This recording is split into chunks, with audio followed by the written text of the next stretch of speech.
Thank you very much for that one, Dash. And yeah, game point, match point here for this Fusion team. And they, again, take that pressure off if they can, reset everything. Where's your notes? You got to tear those up for this one because nothing else matters anymore. No, it's not game 5 yet. So well, we got to hope for that. I don't do that unless it's an amazing series and there's been a game 5. It's already been a pretty amazing series, but we'll see if they can take it back to this one. Who'd have thought? The 2-0. Final 5 in favor right now. Confidence running high for them. Confusion bring it back. This is an intense moment for this team. Least known players in this tournament are on Final 5. People are like, I don't know who these guys are. You're finally putting faces to these names. And at the same time, they're kind of putting faces to these names too, because this is the first time they've met in person, and yet they are operating like a well-oiled machine against Fusion, who actually have a gaming house together. Yeah, and not to take away from Fusion. They've played pretty fantastically across the board, but just that little extra oomph here for Final 5 has set them up 2 games over the edge. The next game, the next 3, if it does get to that, could go any which way at this point, and you can just see that they're feeling good going into this next one. The pressure's off a little bit here, but Final 5, they're not a team that seems to let up. On the other side, Fusion thinking about what they will do in this next match, but they don't look as worried as they could be. Maybe the coach did get to them. I don't know. I disagree. They look a little shaken there. A little like they're thinking a whole lot about what they need to do. They're thinking about the plays, the mistakes that they've made, and reflecting on the game. But with the support staff, the size that they've got, and the experience that each of these players have, you got to think they've been in these kind of situations before. They've been able to come back and rise individually, and we'll see if they can do it as a team. So we'll see if that does work out for them going forward into this next one. So as they get ready to start this up, I mean, this is a pretty crazy story that Final 5 has started to make for themselves. Regardless of what happens at the end of this tournament, they have already made a pretty loud statement. Yeah, and let's not get all crazy. If they win this next match, they aren't in the LCS. They just move on to the next round. They could still be one of the teams that don't make it. And Fusion could still be one of the teams that do. They would just fall down to that loser's bracket, double elimination. It's the beauty of it all. Yep, you've got a lot of chances going forward. But again, you know, in the terms of the game and how this match is playing out, you kind of forget everything else. You've got to put it on the line, and the performance to play, that's going to speak for itself. And I think the pick and ban's going to look a little bit different this time around. I think it's going to look very different. I think Fusion are going to have to make some different choices. They will probably still continue to ban out the Vayne. They will probably have to ban Gnar this time when they're over on the red side. That got through, and Maknoon had a really good start to the game there. He was going 5-1 at some point and just kind of taking over the game, but then they started focusing him down. He wasn't able to reach the back line. Nian Tanso was not able to shred through the front line of Fusion or Final 5 or even make it to their front line, whereas Final 5 had the range of Jinx just shredding through Maknoon and all of the defensive stats he had gotten for himself. The highest damage dealer in that game was actually Gate on the Azir. He was able to do so much damage from the back line, and just his positioning increased immensely. He had a couple positional errors at the beginning, but then he just turned it all around. And Fusion, they have to be on their toes. They have to take this very, very slowly and very carefully on what they're going to ban and what they're going to pick coming into this game, and then playing to the composition that they've picked for themselves, because they have been doing 1-3-1 split push with teams that don't really succeed with that. Yeah, and the fact that they've had to ban away specific things, pocket picks, that gives an edge to their opponents. The Vayne, that's the 3rd time it's banned away. They also take Gnar off the board just because they know they won't have the chance to first pick it if it's left open here. Yeah, and they're saving that last ban. Syndra Kassadin off the field right now. A little bit of targeting at both Rux, or sorry, at both at Huhi and Maknoon. That champion, Lissandra might make it through this time. Lee Sin might again too, and Shorter Ace, he's 2 for 2 on that champion right now. They may try to prioritize that. LeBlanc now banned away for Final 5, so they're remembering that game. Warwick, oh boy. They made it Lee Sin again. This might be the first pick for Shorter Ace. If you take Lee Sin, Lissandra goes over to Fusion immediately. So you have to take Lissandra first round. Too powerful of a pick, and yeah, that is going to give Nintendo X that if he does want it. He has a lot of other options as well. We have seen his Kha'Zix, we've seen his Jarvan. Pantheon has not made an appearance just yet, so there are a lot of options in that jungle, but do they prioritize it? It seems like they're thinking about what they want to do here in this Game 3. Yeah, they've also locked in Lissandra as a flex pick, so if Final 5 somehow get their hands on like Jace, you don't know which one's going to go top, which one's going to go mid at all, until later on, when they actually have to do their runes and masteries, and Final 5 knew all along which way it was going. Yeah, there's definitely a lot of options there, although I feel like Gate's probably a little bit more of a Lissandra player than Rux, but still. He played it the first game. He did. There's going to be quite a lot of options on the board still for Fusion. They are going to look at Janna and Jarvan as well. They lock those in. As the timer ticks down, Glebe's going to have the Janna this game. I don't know. They take the Janna away from Rule 18, which is good because he's been playing his heart out on that. Kind of has the Nami, a little bit of Lulu in his back pocket. He does play a little bit of every support, but he favors more of the defensive ones as opposed to the things like Braum and Thresh. And then Nintendo taking the Jarvan in conjunction with the Janna is a little questionable because one is an engage, the other one's a disengaged champion. Yeah, but they have to have something in mind here. The fact that they gave up the Lee Sin to Shorter Ace, and like that's the third time they've done it. They have to just be confident that they're able to outplay here. Nintendo has something in mind with this Jarvan pickup, a little bit different than last time, I'm thinking. Oh, I mean, it could be a Machnoon Jarvan top against Lissandra.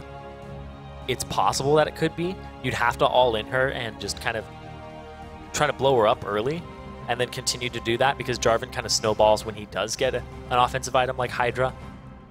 But look at that, it's going to be the Nami fallback again. Kind of no surprises here so far from what Final 5 have picked up for themselves, just playing to their strengths. They're like, we've done it once, let's just do it again. We know these champions through and through. And then Fusion are kind of the ones that are having to adapt during this champion select and try to throw a new strategy at Final 5 because what they've been throwing at them now hasn't been working. Yeah, a lot of questions on the Fusion side, and they're actually debating if they want to pick up this Ezreal right now. Would be another optional pick because we've seen him played mid.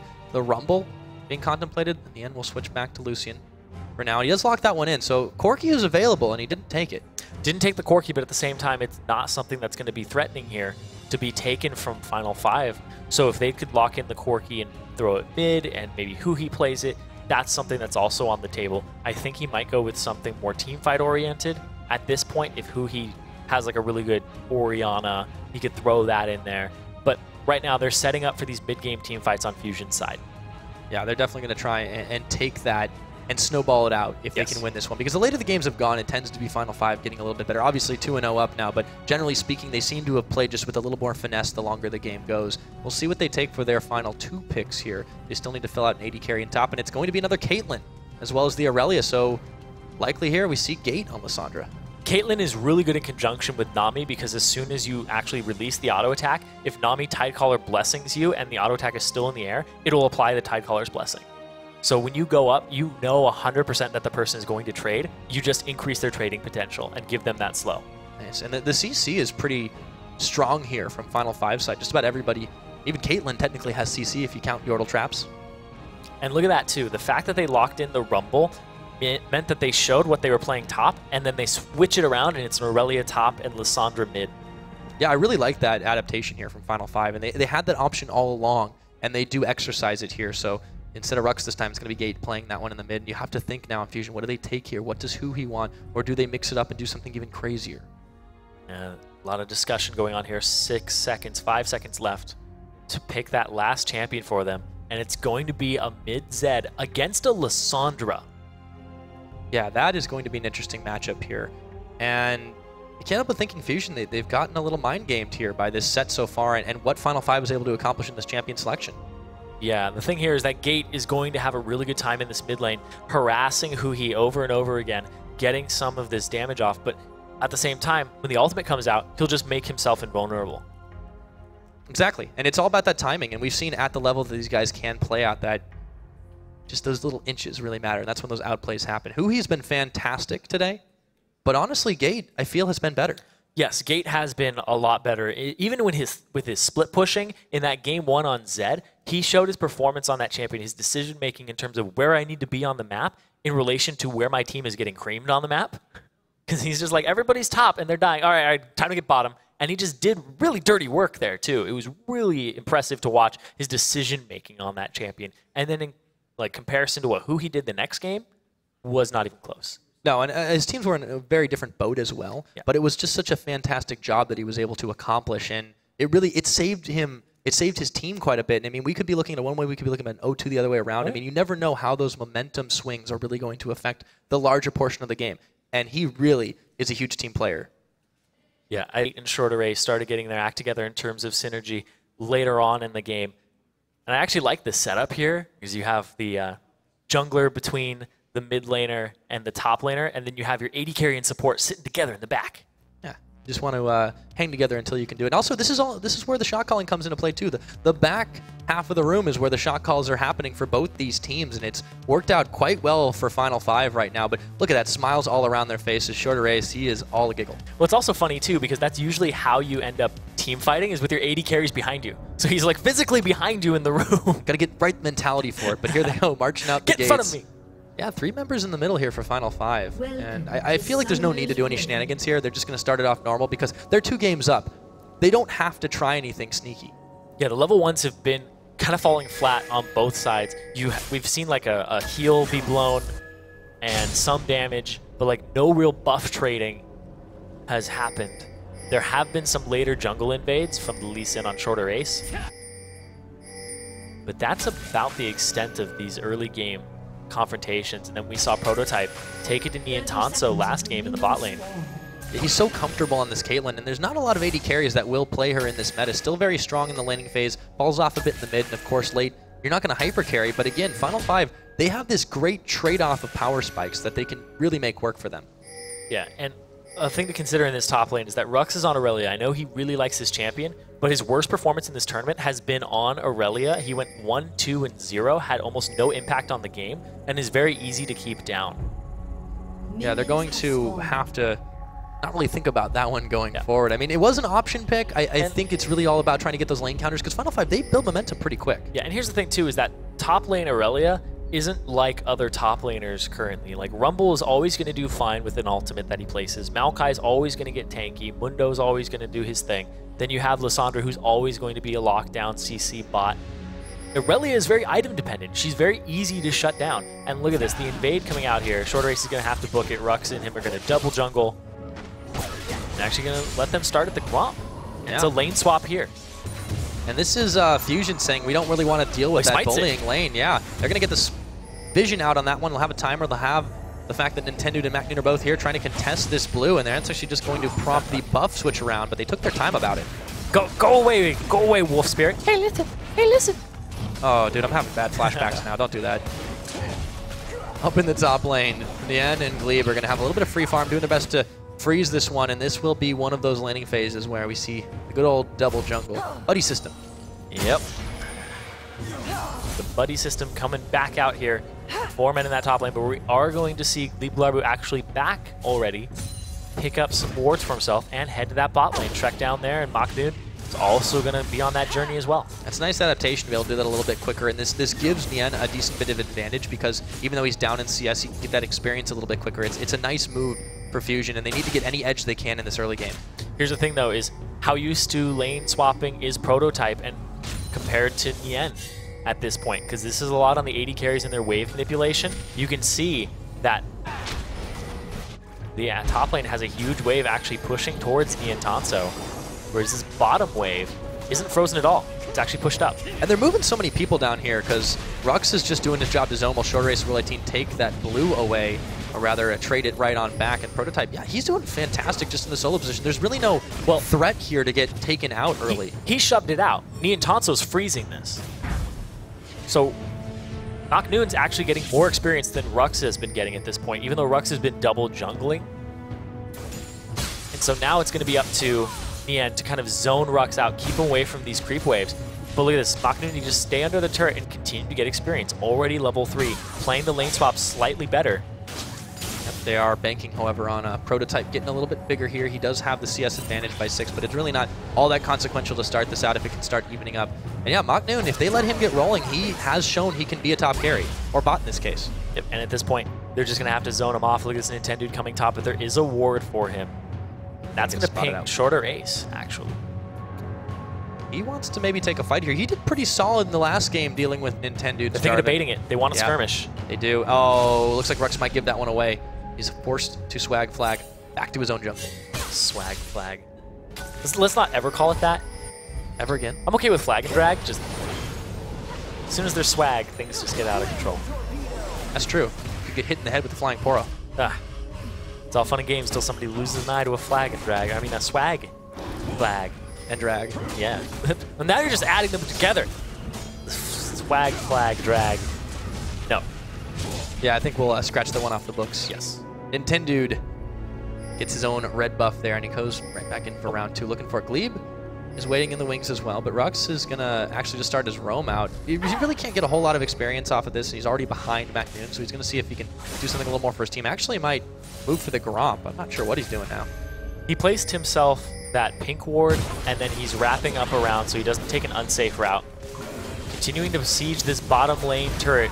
Final 5, despite all of that, are actually getting more damage on this turret and playing to that. But here's the thing is Rux, he's going to get dove here in just a second. The fact they're pushing this wave up, he did see them wrap around though. So he is well aware. Shorter Ace is coming around the side. They're going to reveal, try to get him trapped in there. He is going to burn his flash to escape it, but that's going to mean the tower in the top is going to start getting fired down here. Prototype and Rule 18 have already done quite a lot to this one in the bottom. Just trade back and forth. Here comes Shorter Ace, and he dashes out almost immediately, but they will save the tower. And that's going to be a lot of experience falling into Rux's hands as well as CS.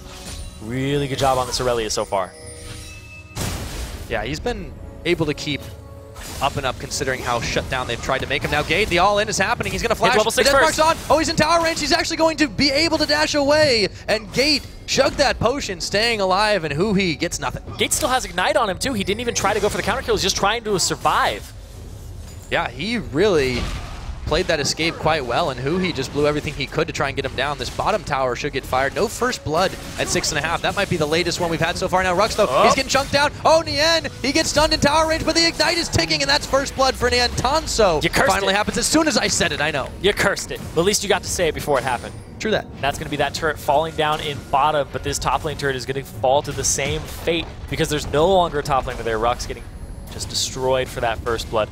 A lot of summoners blown to accomplish that, though. Yeah, they expend quite a lot, but Fusion, they've been this team that's been unafraid to make those bold moves, and even if it doesn't work out for them, they will always try to get that edge.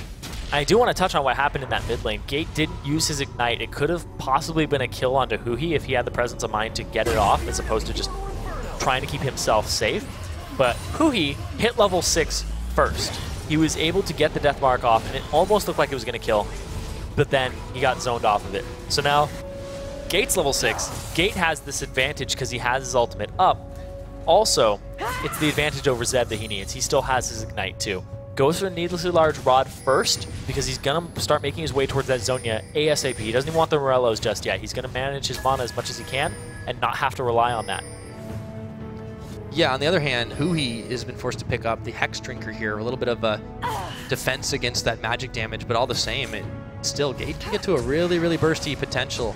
And now that he's got the Needless, it's going to start hurting a little bit more. Yeah, and I talked in Game 1 why LeBlanc is picked so much. Basically, it's the same reason that Lissandra is picked, except Lissandra's a flex pick, has really good damage, lockdown, and she got buffed in 4.13. People have learned her since then, and she's been bug fixed a lot. So her ultimate now just immediately stops people, even if they have a move block. Now she is a pretty shiny new champion. They've tuned her up in the shop. Now Nien is going to take an ace in the hole. Prototype, the duel is on. And Prototype, he is such a fantastic AD carry to be able to duel on a champion like Caitlyn, whose primary mechanic is trying to zone people away. Now Rux, speaking of dueling, will find MacNoon, but doesn't quite have enough damage to really do more than scratch that armor. Yeah.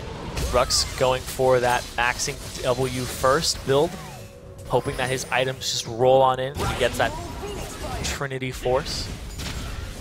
Not looking for the E slow for the gank assistance. Instead, looking for the sustain. Now this has been one of the most even starts we've had to this game. We've seen like laning phases go one way or the other in the previous 2 games, but this time, Fusion and Final 5, they started to figure each other out a little bit. It may be a little bit late for Fusion, but they are hanging quite tough here, and they have a slight edge in the goal just thanks to that first blood there, looking to set up a bait, but Prototype and Rule 18, it's like game sense is tingling. They're not quite checking for it. Uh-oh, Oh, as soon as I say it, he goes really low. The death mark is on him, and they just pop him down. Teleport's coming in right now. Shorter Ace might be able to get away from this one, but Prototype was not so lucky. Whoa, they're going to go for the dive. They throw down the equalizer. Shorter Ace, he's going to burn. It's a double kill for Nien, Tanso, and just like that, 3 for 9.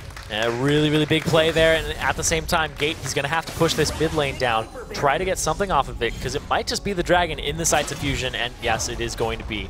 Gate, presence of mind, he can't really answer back with anything there, just going to try to shove this tower in. It's exactly what he needs to do, but a big misstep for Final 5's duo bot lane, and Shorter Ace trying to damage control just ends up giving up another kill himself. First dragon to Fusion, and now Hui's looking to cut off Gate. Yeah, you saw we saw Rule 18 kind of be like, I don't know, he hit his stop button a bunch of times. He's like, I want to go towards this bush. Screw it, I'm going. Face check sense is tingling. I know, but that's the thing is, his isn't, when his face check sense tingles, he doesn't like walk away from stuff. He's like, oh, there's people in that bush. He's like, oh, no, I gotta get in this bush. No, that's when he goes to face check. Yes. Oh, Huhi. What? The 1-2 now. He stayed around a little bit too long. And that will be Gate finishing him off. This time, Final 5 collapse on them, but whoa. He used his shadow, which put him in a really awkward position in the middle of the lane. Just pretty much clay pigeoned himself there. He was very easy to pick off. Again, missteps, rare missteps have been happening now. There's a teleport coming in for Rux. They're going to try to fight over this red buff. Rule 18, really no fear this game, even though he did just get popped down. Nintendo should be able to secure this as Rux moves around the side here. They don't want to take a fight just yet. No, not just yet. And actually in that bottom lane, I want to talk about it because Ni and Tanso was the shot caller team. So a lot of the plays in the early game, we saw it in game 1 and 2 actually. Like 5 people from Fusion just show up bottom randomly with the TP of Maknoon. You're just like, why are they all here?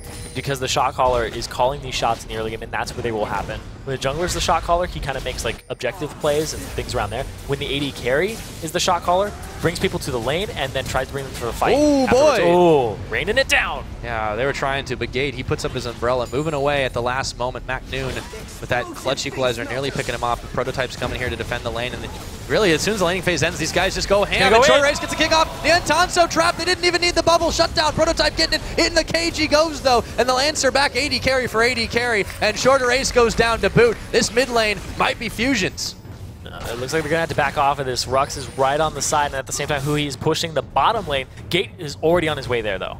Yeah, now Huhi was able to grab a little bit more out of this. And this time his Zed splitting is a little bit better. It's a little early in the game all the same, but they have been dragging Final 5 around more than they were used to. And I love how they're just starting to adapt to this play. Yeah, Rule 18. The bubble's on Maknoon. I don't think he's got enough damage, though. I thought water beat fire, but not this time.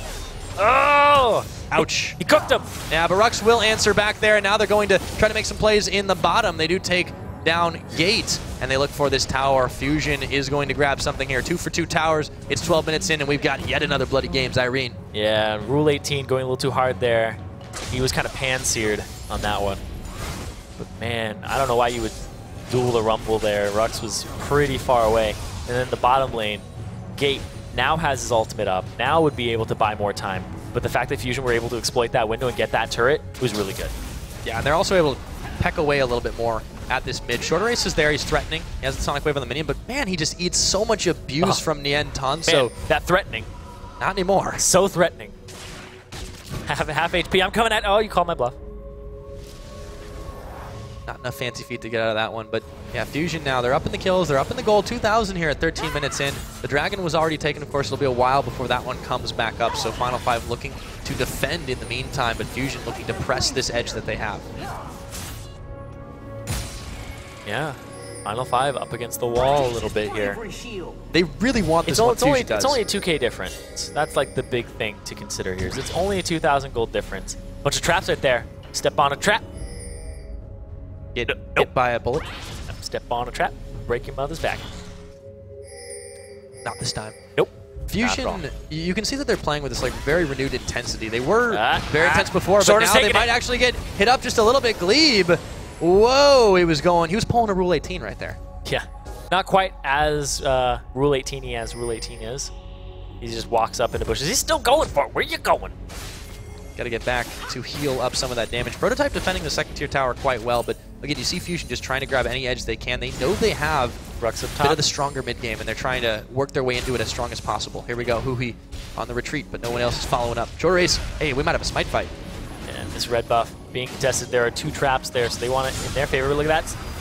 Oh boy, the kickback. Whoa, they found Nintendo to get in the cage, though. Who's going to win the jungler? It's going to be Shorter Race, but he might pay for it with his life. Huhi now. He's all locked up and looking for Rule 18. Finding a little bit more. Shadow step on back. A double kill for him. Flash for Glebe Glarber. The end. Ace in the hole, and he lives. 2 for 1, and it could have been worse for Fusion, but it's not over yet. Gate now finding Maknoon. And that's a whole lot of damage. They're looking to go in again. Prototype, he's going to actually flash over. Huhi staying alive with an X-Drinker. Shut down finally, but they'll also find Gate. And now Prototype goes down. Oh my goodness, it's a 1 for 4. Double kill to Maknoon. Everybody's so close to going down. If Rux had TP in that fight, it would have been completely different. But now he finally shows up late.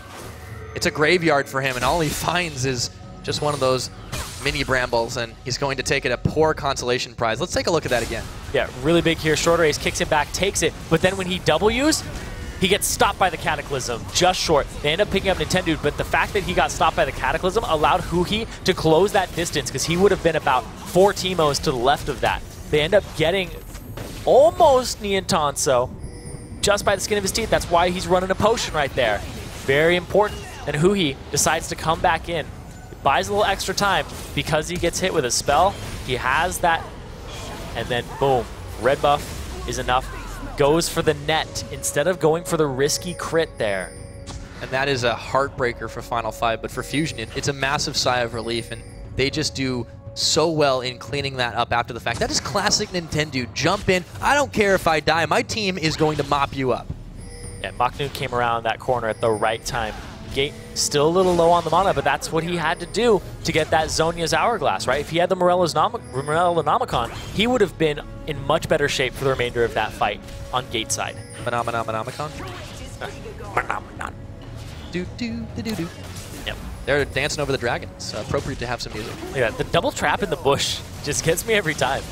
Like, yeah, it really doubles up on it. He's looking for it. Oh, they might go in on this one. Short Race. Oh, can he get the smite, though? They actually peel away from the dragon. They start. They kick back Nintendo, and they take him down. No more smite available for him. Short Race, can he get the dragon? Yes, he can. And he comes on back, but he's already gone. They take down Prototype as well, a 1 for 2. They might find Rux here. They will pay dearly for the dragon. And Niantanso getting himself a kill. And another double kill for him. 3 for 1, but the dragon goes to Final 5. And that's their first dragon of the game. They needed that desperately, but they trade 3 members for 1.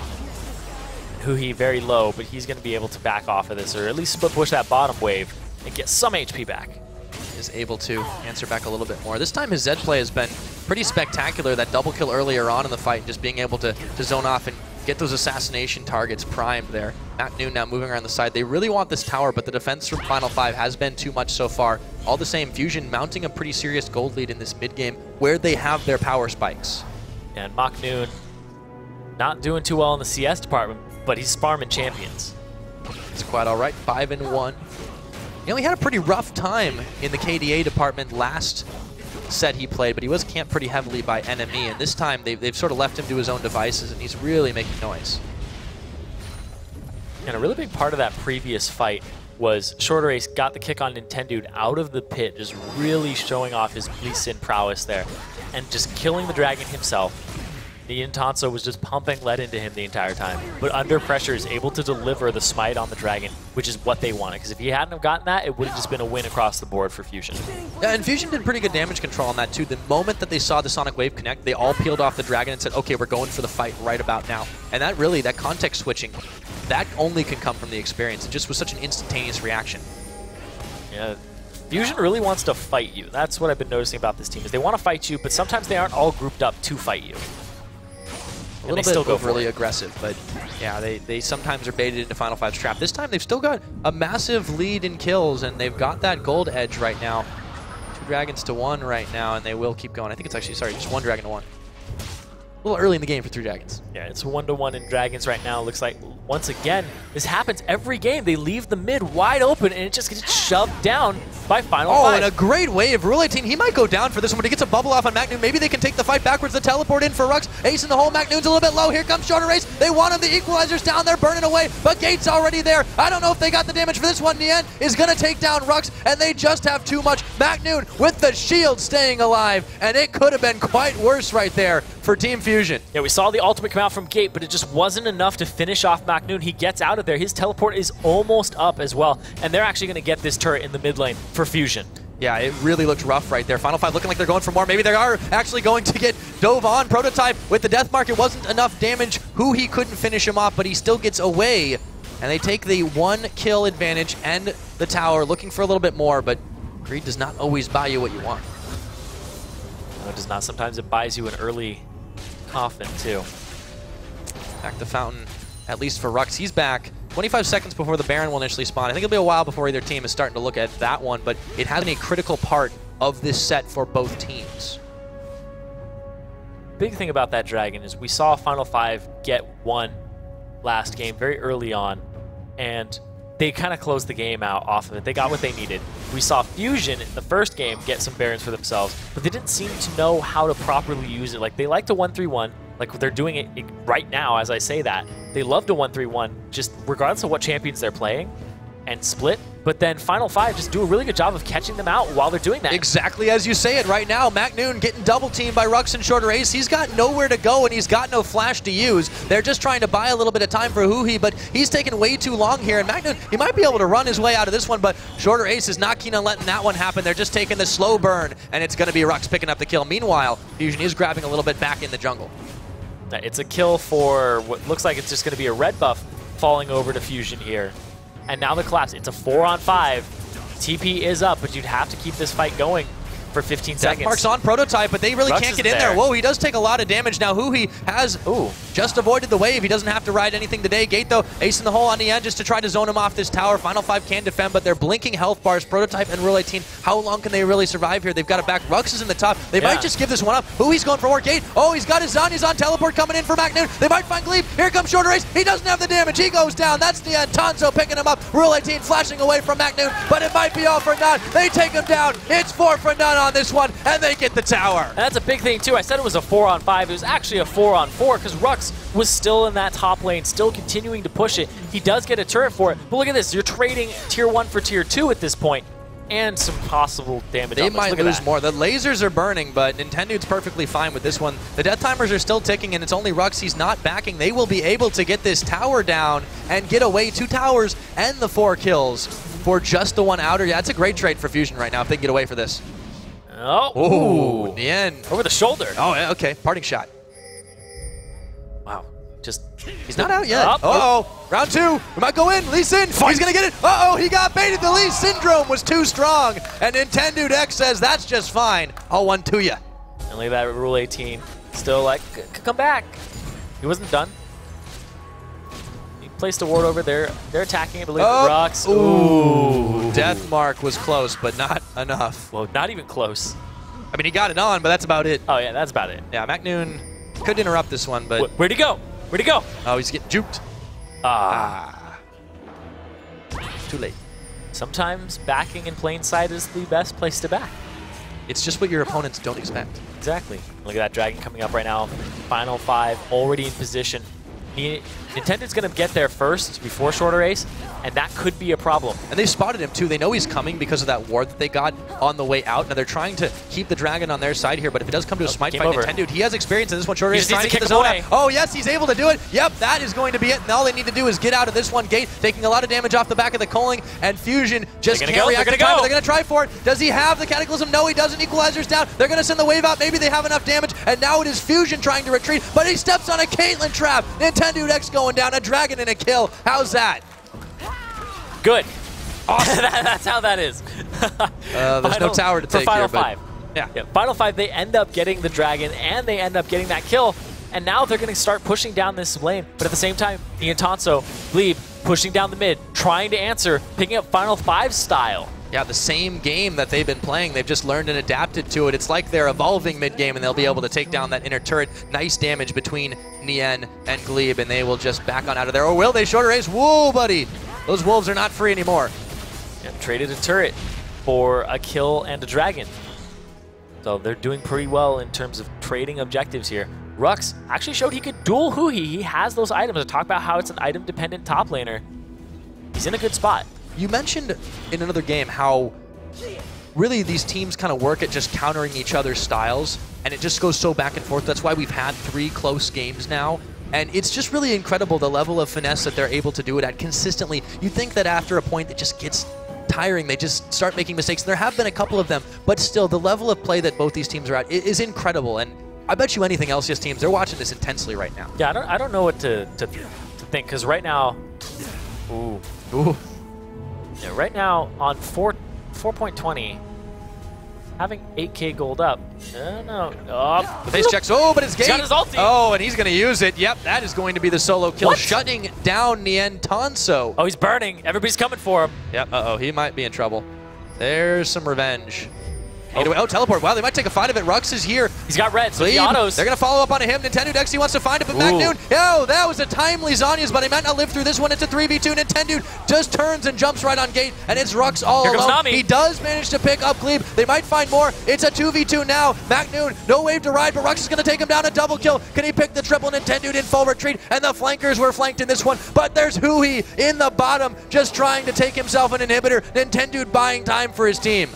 Rux coming up really big there, 7-3. They're going to have to answer for this shorter race, though. I don't know if he can actually duel Hui. Oh, I don't think he can. Death Mark's on him. He doesn't have the inhibitor just yet. Oh, shorter race, though. He could go down here, but Prototype will be able to find him, and the inhibitor still stands. And the fact that he took exhaust there came up big. Once again, Prototype style seems to be very prevalent and very good for him. Yeah, dealing with those assassins especially, and Hui already pretty low from dealing with shorter race, but again, they just did a fantastic job defending. Now, Rux might have stayed a little bit too long on Rux is really strong, so but he's going to have to book it. Questionable. He's going to have to book it, though. There's minion damage, though, and Nien's going to join the party. This is why he's feeling confident. Rux is going to take quite a lot of culling shots, and they might follow him up. They don't have a Cataclysm, but he turns. Oh, Nien, he takes a little bit of damage as well. The Equilibrium Strike shut down Gold, and he gets a bit of revenge. Nien Tanso on his 10th kill of the game.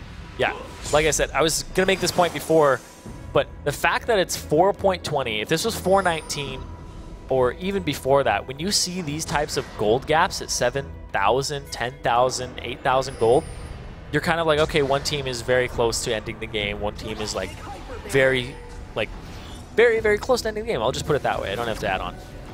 But on this, I'm not quite sure if it's 4.20 or if it's just that Fusion doesn't know how to capitalize on the lead. Well, it's difficult right now, and especially with all the new buffs and all the new mechanics that are really in there. Yeah, it's just such a wild west of a new Summoner's Rift right now, and they're trying to figure it out. Fusion, I mean, they stated themselves that on 4.19 they thought they were the best team in Challenger. Right now, they're not so sure, and you can see Final 5, they've taken advantage of that unsurety. Yeah, the fact they had to make these adjustments, Final 5 seemed like they have actually been putting the time in. Look at this. Shorter race, he was looking for something. He finds Nintendo teleport coming in for MacNoon now. Shorter race, he might not last the night, and he won't. The wave's coming out, trying to beat a hasty retreat. Prototype thinking twice, but he has to spend his net, and they bail out after losing one. Gate not involved in that fight at all. Hui looking for the ulti. He might. He finds Prototype. He's going to get caught for just a second. Doesn't quite have the damage. There he does. That's going to pop down Prototype, and they'll keep going for more. Rux is in a little bit of trouble here, and Fusion, they're looking to push on inhibitors right now. Maybe look at the bottom. It might be an easier avenue in. There's always somebody just missing from these fights from Final 5. Gate now finally showing up and being a part of this team. It's a 3v5 here. I think they have to give this one up. They're going to catch the bubble on Nintendo, but maybe they won't go quite forward in time. Here's shorter race. Maybe they can get him on the outside of it. They are going to be able to disengage from this, and they get that crucial first inhibitor and get out for free. And at the same time, the Dragon is up in 1 minute right now. Fusion get it, it's their second one. If Final 5 get it, it's their third one. Fusion definitely needs to get that one back and prevent Final 5 from getting that extra movement speed boost. That's a very critical Dragon here, but look at this. Final 5, they're making a move for Baron actually right now, trying to see if they can sweep the wards out. This is so sneaky. If they give up the Dragon, take a Baron instead, it'd be great. But look at these Fusions. They're not falling for it. They're all in the top lane. They're just getting control of it because they saw with their wards what was going on. There's no funny business here. The Rumble ultimate isn't up. It's got a bit on it. No teleport either. But yeah, Final 5, they don't have the damage for this one right now. It's very early for him. And no Dragon is being looked at as well. 20 seconds away on that one. Again, it's going to be so critical when that does come up. Man, shorter race is just going ham in these fights. Every single time. 0-8, you don't get 0-8 without going hard. And to try for KDA like that. Yeah, and at the same time, you look over at Fusion's side, twice as many kills as Final 5. But once again, it's that whole story of they don't get them at the right times, and they aren't able to capitalize off of them. Like right now, this is the kind of like Final 5, Dragon's up, time for them to get some kills and then actually get a Dragon off of it. Whereas Fusion would kind of get these kills and these team fights when there's not really minion waves in their favor, Dragon's not up, and it's just one of these things that goes back and forth. Look at this, the double Baron. Yep. Now, Nien and Nintendo have quite a lot of damage. They're trying to juke this one out, and they have the Scuttle Crab vision here. Gate is going to check into the shorter race as well. They see the wards, so they're peeling off the Baron right there, although they're going to make a fight for it. Gate gets his Zanyas on the kickback. Whoa, that damage is big. Rule 18 getting a kill, but here's MacNoon. They're going to melt through Hui. They've got Nintendo, they got Glebe. MacNoon all alone by himself. It may be a double kill for Rux. There it is. He's going to back on out of that one, and the turnaround fight for a Final 5. They're still looking for it. Rux blocking, going after MacNoon right now.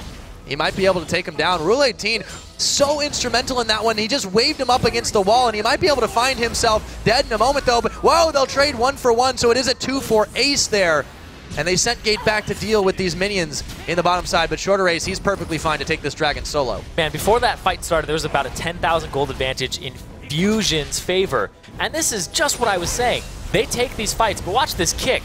Oh, man. Boom. And it's just 1, 2, 3 punch, and that's like... And the Baron's still hitting Nintendo at the same time after it got off of the Ed. That Baron just does not like people whose names start with N. Yeah, now MacNoon, he had a really, really clutch equalizer there, but it just came too late. If they had been trapped in that for a little while longer, that fight could have been a bit different. Yeah, and I like the blocking there from Rux to discourage the poking down of Gate, possibly killing him with those electro harpoons. But I said it, like, the team fight that Fusion takes is always one that they don't get anything off of, just because usually the timing of it, or when the minion waves, or when Dragon's up, because they just fight you whenever. Final Five fights you out of necessity. They're like, you're doing Baron? Oh, well, we have to fight you, or we have to kind of capitalize on that. And then they get a Dragon off of it. They get a winning fight off of it, too. And that's what wins you the game. The fact that they have now only 6k gold up. Oh, Shorter needs to get out of there.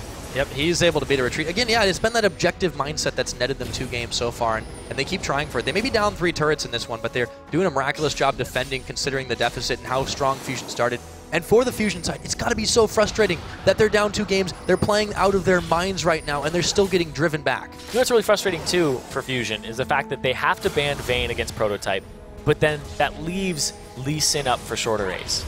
And people are like, Lee Sin isn't as potent on 420. It's all about the Warwick. It's all about the Pantheon. It's all about the Jarvan. Shorter Ace makes it work. It makes it work. He's right under there in the terms of those tiers, but look at this. Speaking of making it work, Rule 18, he's actually staying alive here. Prototype, though, death marks on him. He's not going to last very long. MacNoon in the middle, and he gets his Zhonya's on. This is the fight they were looking to take. He takes a double kill, looking for Rux as well around the side. A triple, and he's not going to get this one, or maybe he will. No, that's going to be Nien picking that one up. MacNoon already on retreat, looking for Shorter Ace, actually, who will get away, but it is a 4 for 1 trade. There's a big minion wave in the bottom. This might be Fusion's chance. They're on the Nexus turrets right now, at least who he is. Everyone else is joining the party. Oh, he stopped the port. Oh, he might sack for this one, though. Yeah, that's Shorter Ace now trying to back, but how late can he get to the party? This could be trouble. This could be Fusion coming back right now. They don't have the minion wave, though. They have to push off. Big part of that, Shorter Ace was able to kill MacNoon. MacNoon has his TP now available. He could be another threat that they would have had at that push. And they're going to have to just back off. They get themselves 1 turret when everything is said and done. It was a very important turret, but yes, it damage control for Final 5. Shorter Ace really coming up with a hero moment there, being able to solo out MacNoon as low as he was. The inhibitor comes back up. So it'll be a little while before they can check into that one, and the top lane being cleared out here by Niantanso. But again, Fusion just grabbing inches and inches and inches, trying to go for a mile. Yeah, but here's the thing, is Final 5 have that leg up. Favorite champion for Shorter Ace. He makes highlight reels on that baby, and he's all about that Lee Sin. He gets it every game. I was talking about that earlier. And then he kills MacNoon when he has lower HP. Really, really big facilitator of this team. Despite having all these deaths, he's setting people up. He's kicking people into bad positions. They get Nintendo, he gets a dragon, trades his life for it. That last fight, kicking the right person into the team, kicking Nintendo into Nien. Really, really crazy. Oh, but here we go. This might be crazy. He dueling it out with Rux. Deathmark is on him. Does he have enough damage to finish him off? He just might. And I think he's actually going to... He's got to wait for the cooldowns. Rux, minion damage. Minion damage. The red buff. Oh, he might go a little far forward, though. He gets hit with a big ace in the hole. Rux dashing it, but he's down. The outplay, but he needed a little help for it. Now Gate being pushed out, and the culling was on him. Prototype finishing up Huhi in the bottom. And looks like Gate will get away from this one. Oh, my goodness. The Zhonya's is going to save his life, and as well as Rule 18. The heal and the locket coming out there to save him. Look at that, the Baron being started up here. They're not done with this one. Shorter, this guy never gives up. Dashing in, trying to get a kickback. What can he do against this whole team, though? It looks like he's just going to go down. And Rule 18 getting slowed up. This Baron, they haven't peeled off it. They know they have the damage. But Gate, can he get in there? The Monsoon keeping Glebe alive. Oh, and that's going to be Niantanso. I can't even say it anymore. Picking off the Baron. They all stay alive, but he was taken down bottom there. And a brilliant effort from Final 5, but they just couldn't come up with it. They didn't have the members. And now the Baron buff up. This is probably one of the best situations that Fusion has actually been in this entire series. They have the Baron, they're 10k gold up. They actually have a naked inhibitor on the bottom side of the map, which they haven't had before. They haven't been getting inhibs. They've been getting Barons sometimes, but they just haven't been getting these inhibitors. And they've got both this time around, so Fusion looking to try and press up this edge. Now that they've got one, pretty solid. Let's take a look at that. What happened again? Yeah, so Rux, he's waiting on his cooldowns. He wants to be able to QE back in, sees this opportunity, watches. He gets hit by the shuriken from the shadow. Yeah. That was really unexpected for him, I would imagine. Yeah, covered his base there with that shadow in the back. Don't know if Huhi even intended that, but it looked damn sexy. It was insane. Huhi, he may not have been as great of a split pusher in the last couple games as Gate has been, but that was really the outplay that they were looking to make, and he really made a statement for himself. Rux, really close, nice effort, a little bit of help from Prototype, but I mean, wow. Yeah, they're going to have to focus down Nien in this game. Maknoon is also having a really good game for himself. The 13-3-7 of Nien Tanso and the Baron buffed up team of Fusion. It's going to be a really rough game here for Final 5. Fusion looking to at least close this game out and take it to a game 4. If they can grab some breathing room back in, it resets the momentum completely. And we've seen that it's a tough climb to win 3 games. We had to win 3 games anyway, so it really doesn't matter that much when you've got 2 games down, as long as you don't think about that. You just got to get it out of your mind. And this is what Fusion is doing right now. If they can just get this one crucial win, they reset everything. They've got such a massive lead. Now is the time to do it as the siege begins. And that siege minion is actually going to keep shooting that tower from afar. For free? It's not able to burst through that shield, though. Shorter is not very happy with it. Oh, that's going down. It's not going to do anything for it. It's just going to keep regenning it up. That's the beauty of that tier 2 turret shield. They will try to push in on the secondary wave, though, and again, just pot shots everywhere they can. Prototype, everybody here to defend this one, but the fights can still go either way, even with the Baron buff on Fusion. They have those extra stats as well as those super minions, but gotta be careful. No regen anymore, I believe. Nope. Once it's in combat, it's just gonna have that shield to help it pump up a little bit. Still going pretty low on this one. It's one of those drawn-out sieges. This is a team that it's a little bit hard for them to do. They don't have as much range damage as they have had in previous games. Now they pushed them off, though. That's the way to do it. They're looking for a little bit more. Oh, that's Maknoon flashing in. Has the Zanya shorter race in trouble. He's melted down. Nien Tanso getting yet another kill. 14-3 on Lucy in this game. They're looking to push down the inhibitor turrets, and they're running wild right now in the base of Final 5. And that's going to be an inhibitor turret going down.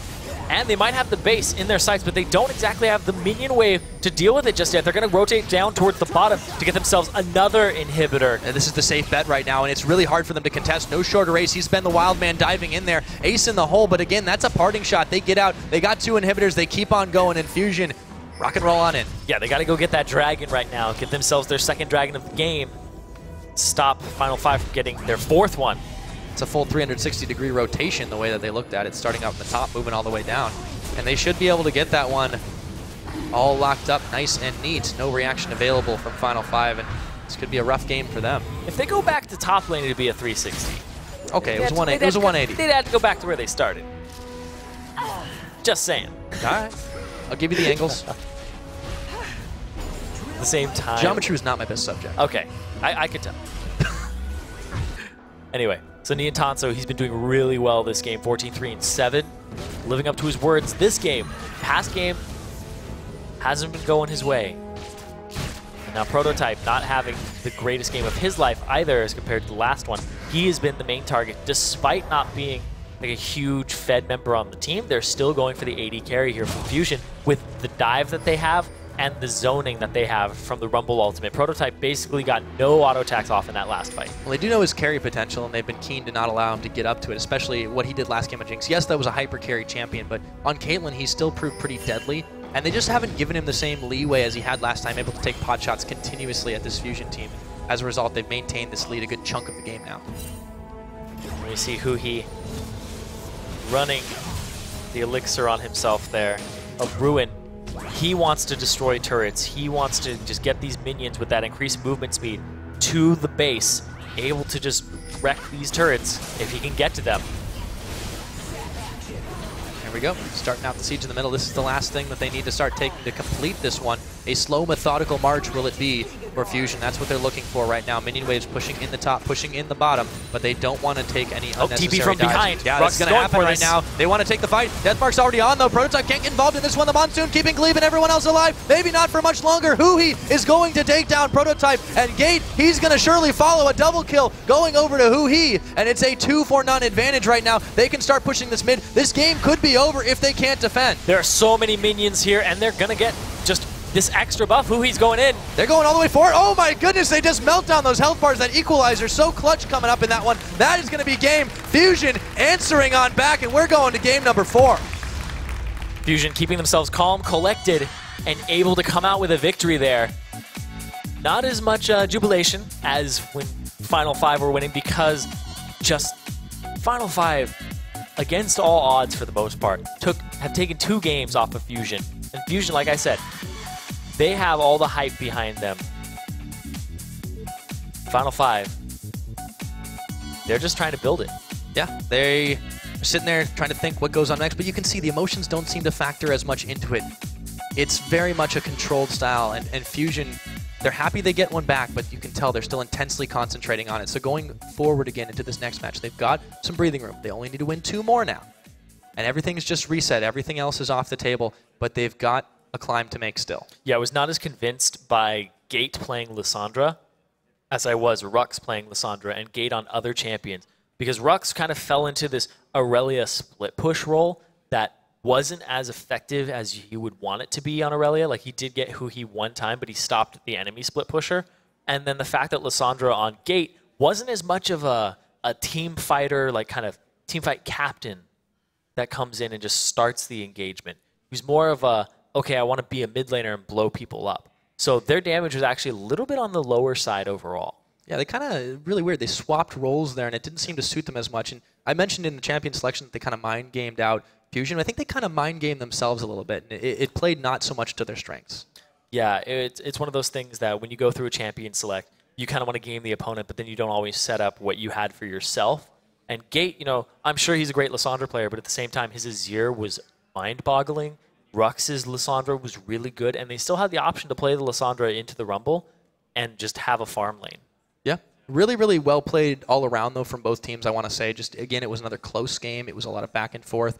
I think this time, obviously, Final 5 didn't have quite the synergy that they were looking for with the champions that they picked, but they still played really well. Yeah. So all that said and done, guys, we are going to take it down to Dash, who's got a very special interview going forward. Thank you very much, guys. Very special interview indeed. I'm standing here with Jerry Sisnicki, who is the father of Marcos Sisnicki, known to all of us as Prototype White. And this is a very interesting opportunity to be able to kind of peer inside the mind of the parent of a League of Legends pro player, or one on the journey to becoming one, rather. So I want to pick your brain a little bit. You know, I'm sure a lot of people at home want to know what little Marco was like. When did he get involved with video games, and you know, when did you kind of see that sparkle in his eyes around the computer? Well, actually, his first game he played was pinball on a Windows 95, actually in 1997. So when he was like 2 years and 3 months. And, you know, from then, you know, he played various video games like educational, and he always had access to a computer. So that's what we have, results of it. Now, what were the conversations like, though, later in life when he became involved with games like League of Legends, and it was, you know, kind of came to be that, wow, he's good enough to play at the pro level. You know, what are the discussions like from a parent's end who is concerned with making sure their child has a secure future? Well, actually, I always pay attention to how much he plays the video games, and I kind of stress the importance of education. So the deal was, as long as you keep up your grades, you can play your video games. And that was pretty much until he turned 18. Once he turned 18, well, you know, I say same thing. You go to college, and then you keep playing to actually earn some profession. Now, if your profession is going to be a video games, you have to, you know, have something in your back pocket in case of. And that's where we left off. So that's why he negotiated his deals to actually play, or at least have opportunity to play as a professional, or entry to a professional team. So I was fully for it. All right, so the terms of the parental endorsement have been decided upon and agreed. One final question. As a parent, when you're sitting here in the audience, I know my parents struggle to understand the game. Have you made the effort to really dive into League of Legends and figure out what this game is? Well, actually, I looked into the game and tried to find out what it is about, and it's so addictive to play. And I actually read a thesis which one of the students for a master's degree wrote about this game, or a game about the strategy that is utilized in this game of League of Legends. And so it was kind of eye-opening for me that you can actually handle so much information in a very, very short time. And so it's almost kind of gives me an idea of this is a thriving on chaos, because that's the only thing you see is like controlled chaos on a screen. And in real life, some of the businesses are like that. So I see that as a big opportunity for anybody who is actually involved in this game. Well, there's been a ton of chaos in these 3 games specifically. Your son is off to a great start, 2-1 in the series, so almost there. Wish him the best of luck. Want to thank you for taking the time to speak with me. We are going to toss it to a quick break, and then we'll be back with Game 4 between Team Final 5 and Team Fusion.